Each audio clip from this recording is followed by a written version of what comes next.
وەک هەمووان دەزانن لە دوای ساڵی 1991ەوە بەردەوام دەوڵەتی تورکیا ئۆپەراسیۆنی جیاوازی ساڵانە بۆ سەر سنوورەکانی باشووری کوردستان ئەنجام داوە. هەموو ئەم هێرش و ئۆپەراسیۆنانی کە ئەنجامی داوە بە بیانووی هەبوونی گەریلاکانی پەکەکەوە ئەنجامی داوە. ئەمە لە کاتێکدایە ئەم ئیدعایە دوورە لە ڕاستیەوە دەوڵەتی تورکیا مەبەستیەتی هێرش بکاتە سەر هەم باشووری کوردستان هەم زۆرێک لە ناوچەکانی لە وڵاتانی دەوروبەریش. دیارە وەک دەزانن خۆشبەختانە ئەم هێرشانە سەرجەمیان پوچەڵ کراونەتەوە و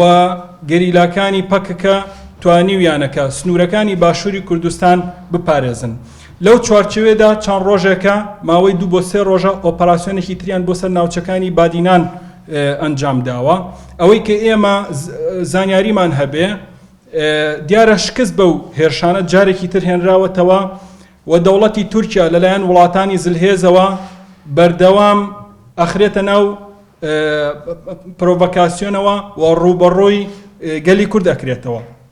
ئێمەش وەک تەڤگەری ئازادی بە ئەرکێکی ئەخلاقیمان زانی کە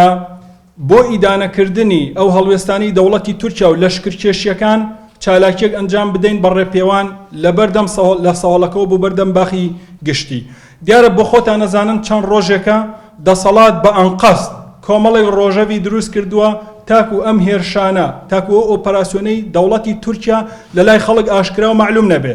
لەو چوارچێوێشدا بۆ ئەوەی کە ئەم بابەتە بێتە ڕۆژەف کە بابەتێکی حەساسە بۆ خەڵکی باشووری کوردستان جگە لەوەی کە هەرێمی کوردستان و باشووری کوردستان ڕوبەڕووی قەیرانی ئیداری و ئابووری و سیاسی بۆتەوە یەکێکیش لە خەتەرە هەرە گەورەکان مەترسی هەرە گەورەکان ئۆپەراسیۆنەکانی دەوڵەتی تورکیایە و داگیرکردنی بەشێک لە خاکی هەرێمی کوردستانە.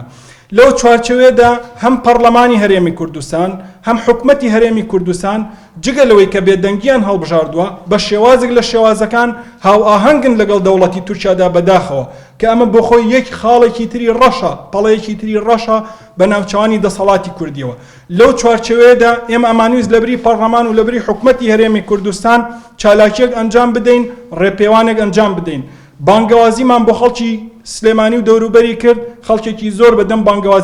بانگەوازیەکەمانەوە هاتن. بەداخەوە ئەوەی کە چاوەڕوانمان نەئاکرد لامان سیر بوو ئاسایشی سلێمانی ڕەشبگیریەکی گەورەی لە سەهۆڵەکە کرد جگە لەوەی کە کۆمەڵێک لە ئەندام و کادر و لایەنگرەکانی ئێمەی دەستگیر کردووە ئەو خەڵکە مەدەنیەش کە ئەندامی ئێمە نین و هەتا دۆستی ئێمەش نین بەڵام بەهەستکردن بە مەسوولیەتێکی نیشتیمانی ئەیانویست کە لەو چالاکیە دژی ئەو هێرشانی دەوڵەتی تورکیا بەشدار بن لە ئێستادا ئەوانیش دەستگیر کراون. بەداخەوە ئەوەی کە ئێمە بینیمان یعنی وێنەیەک بوو لە وێنەکانی ئەوەی کە لەو ڕەشبگیریانە چوو کە حکوومەتی بەعەز لە کاتی خۆیدا لەسەر گەلەکەمان لە باشووری کوردستان ئەنجامیەدا لە سەهۆڵەکە هێزێکی زۆر بڵاوی پێکرا بوو لە هێزی مەدەنی لە هێزی ئاسایش. دوای ئەوەی کە ئێمە گفتوگۆمان لەگەڵ ئاسایش کرد لەوەی کە ئەو ڕەشبگیری و دەستگیرکردنە ڕابگرن پێیان وتین لەوەی کە لەسەر و خۆمانەوە زۆر لەسەر و خۆمانەوە ئەمرمان پێکراوە بۆ ئەوەی کە هەر کەسێک دژی ئەو لەشکرکێشی ئەم شەو کۆک بێتەوە و گردبوونەوە بکات و ڕێپێوان بکات دەستگیری بکەین کە ئەمە بۆ خۆی خاڵێکی تری ڕەشە بە ناوچانی هێزە ئەمنیەکانی سلێمانیەوە. ئێمە لێرە وەکو تەڤگەری ئازادی زۆر بەتوندی جگە لەوەی کە ئەو هێرشانی دەوڵەتی تورکیا بۆ سەر باشووری کوردستان مەحکوم و شەرمەزارەکەین ئەو هەڵوێستەی یەکێتی و دەستگا ئەمنیەکانی یەکێتیش لە ناو شاری سلێمانیدا بەتوندی مەحکوم و شەرمەزار دەکەین و داواکارین هەرچی زووە ئەندامەکانمان و ئەو خەڵکەش کە ئەندامی ئێمەنین و خەڵکێکی مەدەنین لە ناو شاری سلێمانیدا بەشداری و چالاکیە بوون لە کاتێکی هەرچی زووە ئازادیان بکە. لە کاتی ئازاد نەکردنی ئەوانەدا ئێمە هەڵوێستێکی تونترمانە بێ و شەقام چۆڵ ناکەین جگە لەوەی کە شەقام چۆڵ ناکەین دژی ئەو لەشکرکێشیانی کە ئەکرێتە سەر خاکی باشووری کوردستان کە هەم حکومەتی هەرێم هەم حکومەتی عێراقی لێ بێدەنگە شەقامیش چۆڵ ناکەین لە بەرامبەر ئەو هێرشە ناڕەوانی کە یەکێتی نیشتمانی کوردستان و دەستگا ئەمنیەکانیان کاتە سەر ئەندامان و لایەنگرانمان. لەگەڵ دەستگا ئەمنیەکانی سلێمانیدا قسەمان کردووە 25 بۆ 30 ئەنداممان دەستگیر کراوە و لە پەیوەندیداین لەگەڵیاندا لە ئێستادا لە ئاسایشی سلێمانی دەستگیر کراون. هەمووانی کە دەستگیر کراون مەدەنین ئەندامەکانی ئێمە چەکدار نین خەڵکی مەدەنین